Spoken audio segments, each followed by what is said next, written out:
아무리 작은 사회라도 지배자는 탄생한다.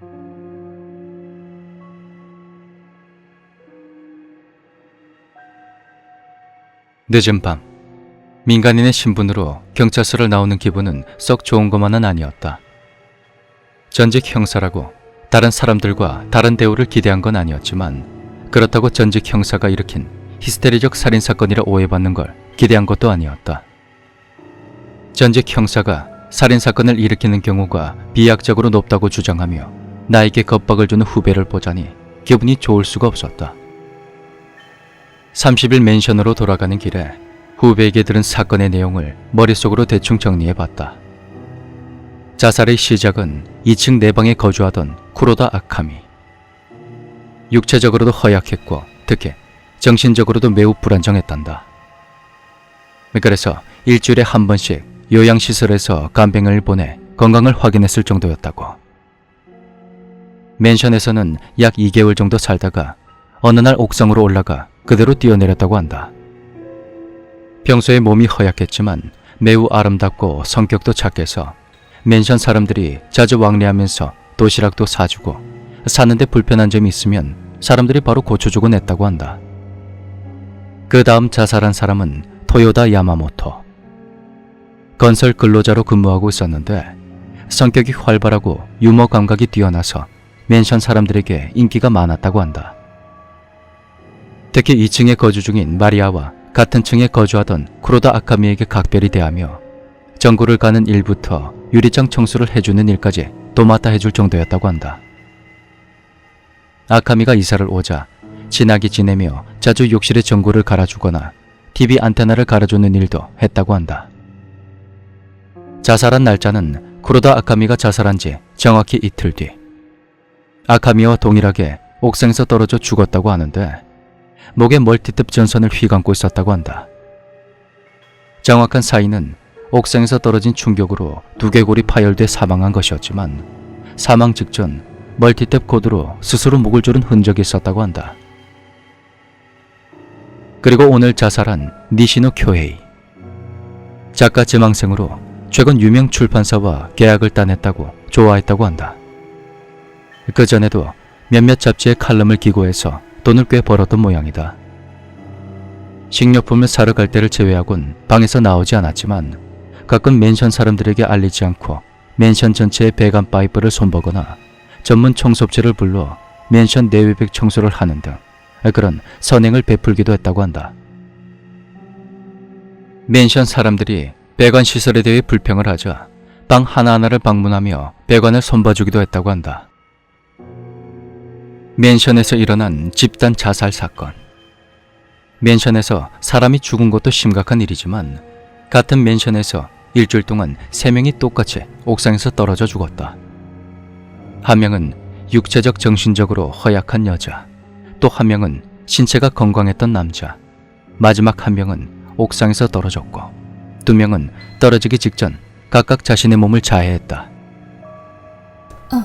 저기 오는군. 맨션에 도착해서 2층으로 올라가는 도중 2층 복도에 모여있는 한 무리의 사람들을 발견했다. 3명의 남자와 1명의 여자, 타케시와 마리아, 그리고 이름 모를 사내 2명. 그러니까 당신이 전직 형사라던. 이미 저를 알고 계신 듯하니 자기소개는 생략하겠습니다. 타카하시 하야토입니다. 난 간단히 나를 소개하며 내 방문 앞에 모여있는 무리들을 향해 손을 내밀었다. 비록 난 혼자이고 상대들은 4명이라 다시 손을 거둘 수밖에 없었지만 그것으로 충분히 분위기를 환기시킬 수 있다고 생각해서였다. 대부분의 경우에는 성공을 했지만 오늘따라 분위기는 더욱더 험악해졌을 뿐이었다. 이봐, 그렇게 가만히 있으면 어쩌자는 거야. 너부터 자기소개 해보라고, 오타쿠. 가만히 자신의 방문에 기대고 있던 마리아가 복도에 쭈뼛쭈뼛 서있던 키 작은 청년에게 소리를 친다. 가만히 서있다가 얼떨결에 지적당한 그 청년은 신학기 첫 조회 시간에 자기소개를 지시받은 첫 번째 학생처럼 몸을 벌벌 떨어댄다. 이 오타쿠 자식이? 아까까지만 해도 신나게 떠들던 놈이 왜 말하라니까 아무 말도 못해? 가만히 계세요, 마리아씨. 무슨 취조를 하는 것도 아니고 왜 그러십니까? 저게 그쪽 청년분 안심하시고 그냥 서로 이름 정도는 알고 지내자는 겁니다. 청년은 계속 쭈뼛쭈뼛 손을 꼼지락거리며 나와 마리아를 번갈아 쳐다보다가 나지막히 기어들어가는 목소리로 말했다. 신지 오카무라 신지입니다. 이렇게 대답하고는 고개를 푹 숙여버렸다.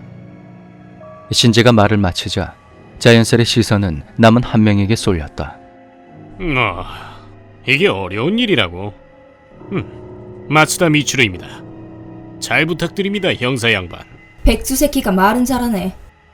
미츠루는 자신을 백수라고 매도한 마리아를 대놓고 째려봤지만 마리아는 자신을 쳐다보든 말든 신경 쓰지 않는 눈치였다. 자기 소개가 끝이 나자 다시 그렇게 침묵이 잠시 이어졌다. 그래서 전직 형사님, 뭔가 알아내신 게 있습니까? 마리아는 나를 쳐다보며 즐겁게 물었다. 뭐 일단은 경찰에선 자살이 아니면 전직 형사가 은퇴한 뒤에 히스테리적으로 살인을 저지르고 있다고 생각하더군요. 뭐 후자는 완벽히 잘못 짚은 건데 말입니다. 나는 적당한 농담과 함께 분위기를 풀어보려고 했지만 오히려 그들의 눈빛에서 의심을 추가로 느낄 수 있게 됐다. 하긴 그들의 입장에선 난 완전한 이방인. 생각하기에 따라서 사람이 죽어가는 가운데 내가 왔다가 아닌 내가 왔기 때문에 사람들이 죽어갔다라고 생각할 수도 있는 것이니 말이다. 뭐 일단은 저는 자살이라고는 생각하지 않습니다. 그래서 말인데 제가 죽은 사람들의 방을 살펴보려고 하는데 괜찮겠습니까? 무슨 이유로 말입니까? 제가 뭔가를 발견할 수도 있는 것 아니겠습니까? 이래봬도 10수년 동안 형사를 해왔으니 말입니다. 처음 나에게 딴지를 걸던 미츠루는 주거 침입 업적으로 중얼거렸지만 마리아의 째려봄에 주눅이 들어 아무 말도 내뱉지 않았다. 첫 번째로 죽은 아카미의 방은 지금 내가 쓰던 방이니까 자연스레 넘어가고 두 번째로 자살한 토요다 야마모토의 방부터 둘러보기로 했다. 신지와 미츠루는 따라가기 싫다며 자신들의 방으로 돌아갔고 난 타케시와 마리아를 대동하고 야마모토의 방으로 향했다. 처음 그의 방에 들어갔을 때 느낀 것은 전형적인 중년 아저씨의 방 같다는 느낌이었다. 그가 자살했을 때의 상황을 대부분 그대로 보존하고 있던 그 방은 2층에 있는 내 방과 기본적인 구조는 비슷했고 거실에 붙박이 수납장이 있는 등 세세한 부분에서 차이가 났다.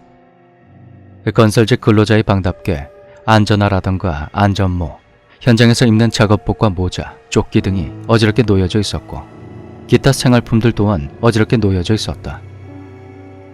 물건들의 산더미를 지나 폴리스 라인이 쳐져 있는 화장실을 조심스레 열어봤다. 일반적인 화장실과 비교해서 크게 이상한 점은 없다. 욕조 안에 물이 가득 받아져 있다는 점을 제외하고 말이다. 3일 정도 지났는데 아직도 욕조에 물이 이 정도로 있다는 건 물을 틀어놓은 상태로 전선을 목에 감고 스스로 목을 졸랐다는 건가? 목욕을 하다가 목에 줄을 걸 수도 있겠죠. 왜죠? 저기 일회용 비누가 떨어져 있잖아요. 야마모토는 항상 건설 현장에서 주는 일회용 비누를 목욕하기 전에 뜯거든요. 그렇군요.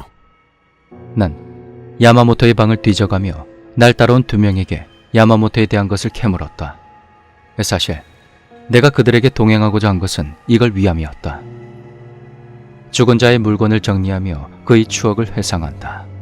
사람은 의외로 매우 감성적인 동물이라 이런 상황에서 자신도 모르는 사이 무엇인가를 말할 수가 있는 것이었다. 야마모토 씨는 힘만생 멍청한 바보 아저씨였습니다. 20여 년 정도를 공사판을 뒹굴며 완력 하나는 정말 끝내줬죠. 힘만생 멍청해 돼지같이 살이 붙은 아저씨라고 보시면 됩니다. 야마모토는 쓸모 있었죠. 무거운 짐을 옮기거나 늦은 밤에 전화를 걸면 바로 마중 나왔었어요. 뭐, 딱 그 정도예요. 세 명에서 야마모토의 방을 면밀히 살펴봤지만 특별히 자살할 만한 특정한 단서를 찾을 수가 없다.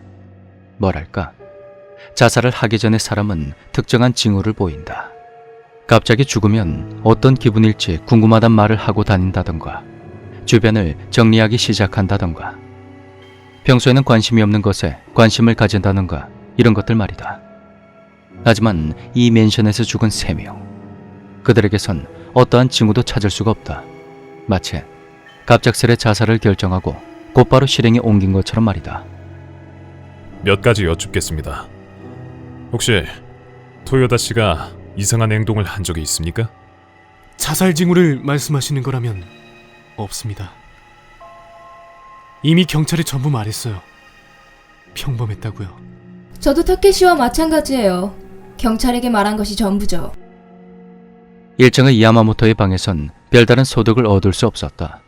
하긴 죽은 지 이미 3일 정도 지난 터라 경찰이 한번 휩쓸고 지나가기 때문에 건질만한 게 있을 가능성은 무한히 낮았다. 그래도 몇 가지 건진 것은 있다고 생각하며 계단을 올라가 3층의 교회의 방으로 올라갔다. 문에 붙어있는 폴리스 라인을 간단히 걷어내고 문이 잠겨있지 않은 방 안으로 들어갔다. 문 앞에서 방 안을 처음 봤을 때 느낌은 마치 모델하우스에 방문한 느낌인 것 같았다. 한 채의 오차도 없이 정리된 설거지 그릇, 책꽂이의 높이까지 맞춰 정리된 수많은 책들. 태풍 때문에 경찰은 아마 내일쯤 도착할 겁니다. 토요다 씨의 방에서는 아무것도 발견할 수 없었지만 여기서는 뭔가 건질 만한 게 있겠죠. 나를 포함하여 마리아와 타케시는 야마모토 씨의 방에서 몰래 챙겨온 장갑을 꼈고 교회 방을 뒤졌다. 하지만 아무것도 발견할 수가 없었다.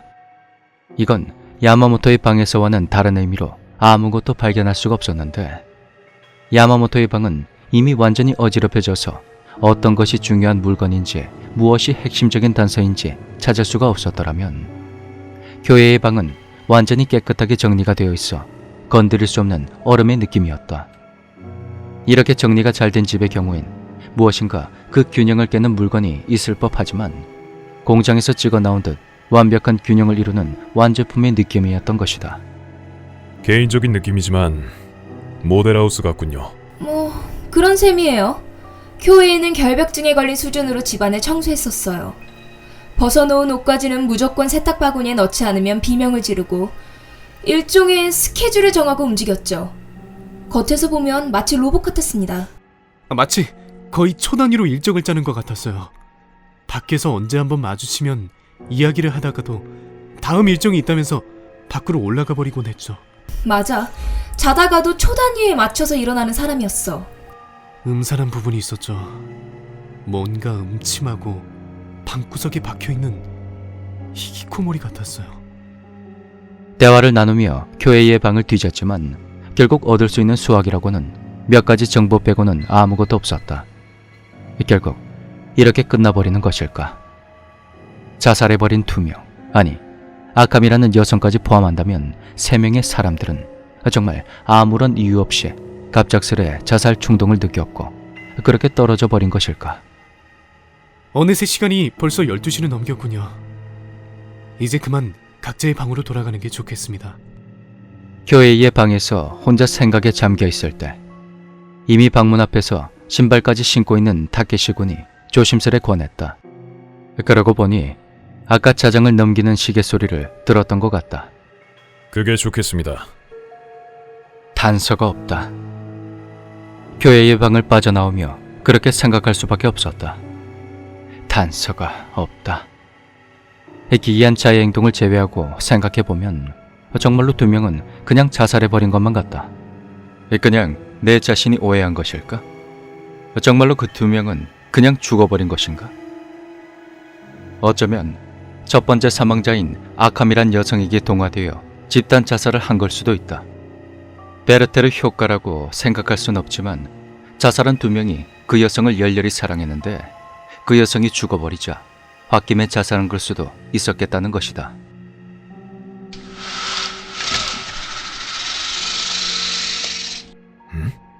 무슨 소리죠? 그때였다.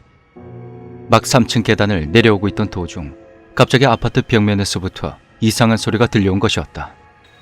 여러분도 처음 들어본 소리입니까? 이런 소리는 저도 잘... 태풍에 의한 바람 소리라고 하기엔 너무나 기계적인 소리였다. 마치 무언가 걸린 듯한. 이거 뭐가 걸린... 그때였다. 무엇인가 끊어져 버리는 소리와 함께 눈앞의 시야가 완전히 사라졌다. 아파트에 있는 모든 불빛이 사라진 것 마냥 모든 빛이 어둠에 삼켜졌다. 뭐야? 이거 뭐야? 당황하지 마시고 움직이지 마세요. 무슨 일이야? 아파트 복도의 불빛만 나간 것이 아니라 아예 아파트 전체가 정전이 된 것을 증명하듯 아까 헤어져 자신들의 방으로 들어간 신지와 미추루의 목소리가 위층에서 들려왔다. 핸드폰은 현관 앞에 던져둔 가방 안에 있다. 지금 복도에 있는 두 명도 핸드폰을 꺼내지 않는 것으로 봤을 때 그들도 빛을 가져다 줄 물건을 들고 있지 않은 것 같았다. 평소 같았다면 그냥 가만히 계단에 쭈그려 앉아서 다시 불이 들어오길 기다리거나 위층에서 두 명이 내려오기를 기다렸겠지만 지금은 긴급 상황. 혹시나 하지만 두 명을 자살로 위장해 죽인 살인범이 돌아다닐 수도 있는 것이 아닌가.